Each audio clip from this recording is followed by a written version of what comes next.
Scroll staff share tweet email Reddit print share tweet email Reddit print social media buzz by Scroll staff published yesterday 06:18 p.m. One of the retweets by Donald Trump. United States President Donald Trump invited outrage on Wednesday after he retweeted 3 videos depicting purported violence by Muslims. The videos were tweeted by a leader of the far-right Britain First Party. The videos have not yet been verified. Jada Franson, the deputy leader of Britain First, was convicted in 2016 for religiously aggravated harassment and has been arrested multiple times, including as recently as on November 19, for alleged hate speech. One of the videos Franson tweeted and Trump retweeted showed an Islamist group pushing a boy off the roof. The second claimed to show a Muslim destroying a statue of the Virgin Mary, while the third showed immigrants hitting a Dutch boy on crutches.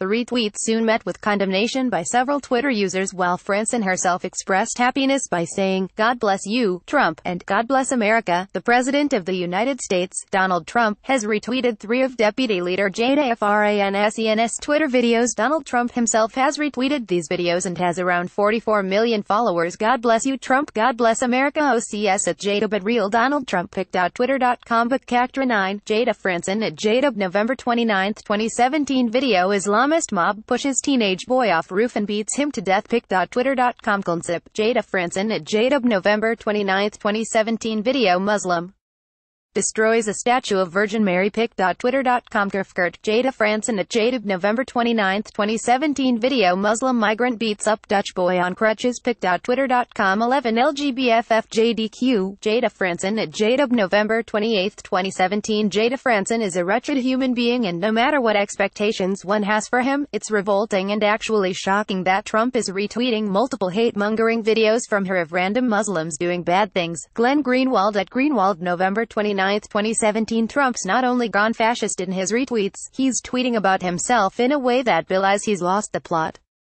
Surely GOP gets asked how they can support him again. Ross McCafferty at Ross McCaff November 29, 2017 We welcome your comments at letters@scroll.in.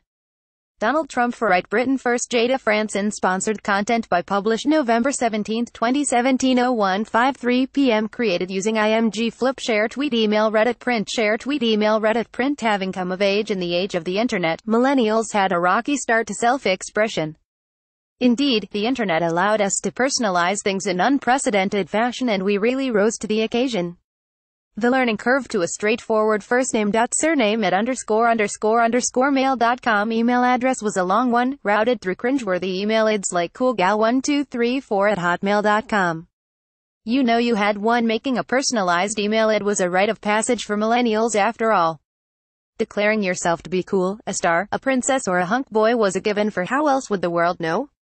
Those with eclectic tastes, read juvenile groupies, would flaunt their artistic preferences with an elitist flair. You could take for granted that BitBeatlemania@hotmail.com and HPFan@yahoo.com would listen to Bollywood or read Archie comics only in private. The emo kids, meanwhile, had to learn the hard way that employers probably don't trust candidates with email ids such as depressingdystopian@gmail.com. Created using IMG Flip and with chat rooms, early millennials had found a way to communicate, with interesting results.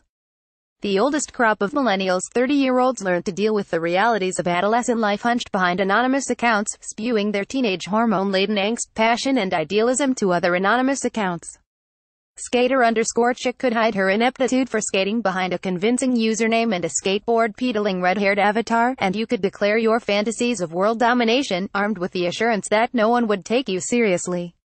With the rise of blogging, millennial individualism found a way to express itself to millions of people across the world. The verbosity of intellectual millennials even shone through in their blog URLs and names. Girl Wa Travels could now opine on her adventures on the road to those who actually cared about such things. The blogger behind Centopetunia.blogspot.com could choose to totally ignore petunias and no one would question why. It's a tradition still being staunchly upheld on Tumblr.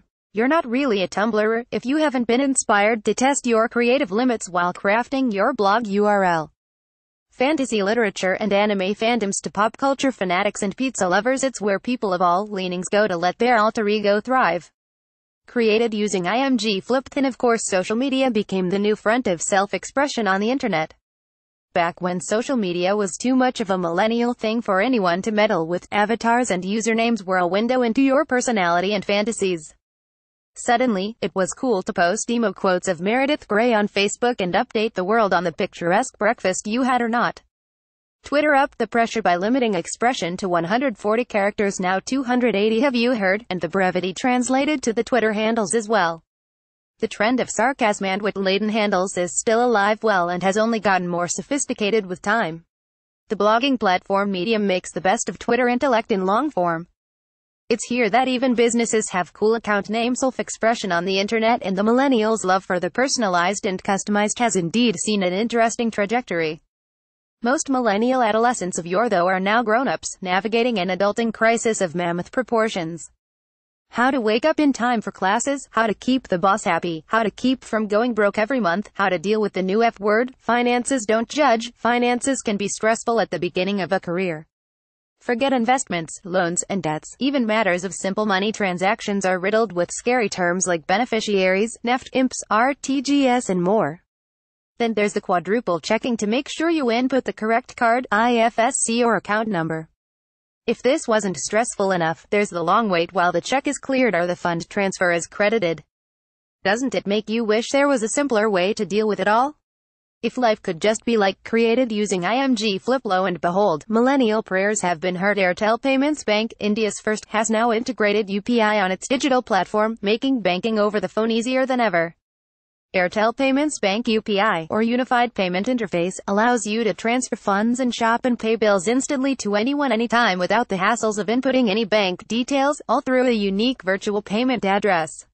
In true millennial fashion, you can even create your own personalized UPI ID or virtual payment address VPA with your name or number, like Ria at Airtel or 99900111122 at Airtel.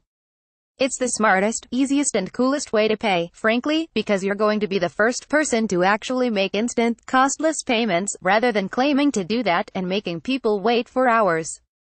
To make life even simpler, with the My Airtel app, you can make digital payments both and offline using the Scan and Pay feature that uses a UPI QR code.